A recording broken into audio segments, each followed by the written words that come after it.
In politics, you're either on message or you are losing. Let's get to it.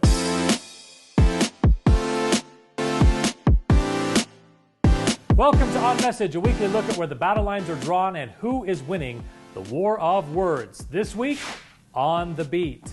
A recent study done by the Pew Research Center caught my attention.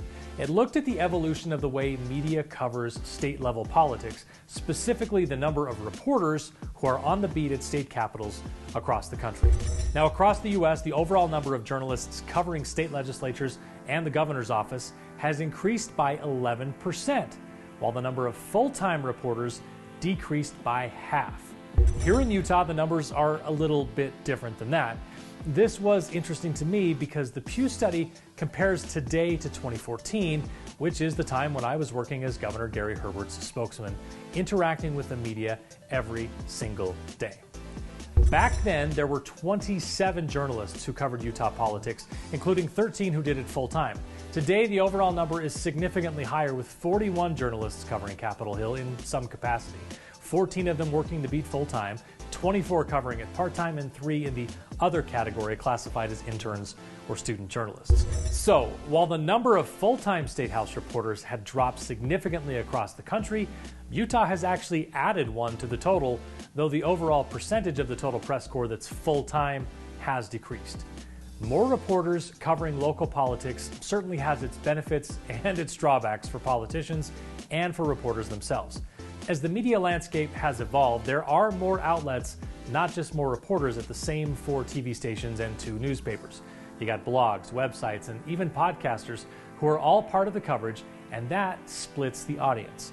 As a result, more voices are competing for your attention and trust, and that leads to smaller audiences for each, at least in theory.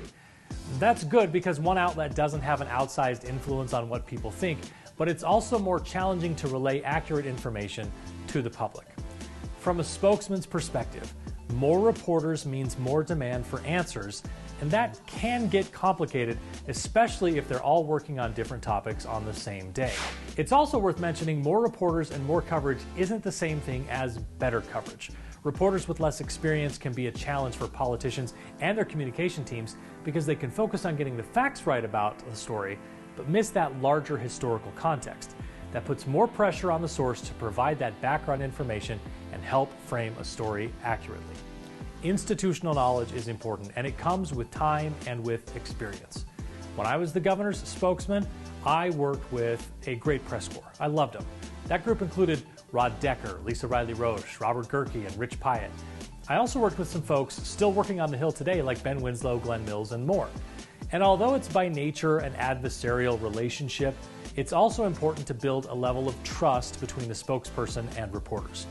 You won't always like their coverage, and they won't always like your answers or your non-answers, but the media plays an essential role in our society, and having more of them reporting accurately on the policies and politics of Capitol Hill is overall a good thing.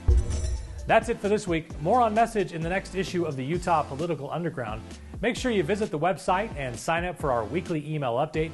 You can find more On Message videos, in-depth Utah political stories and analysis, plus podcasts and more at utahpoliticalunderground.com.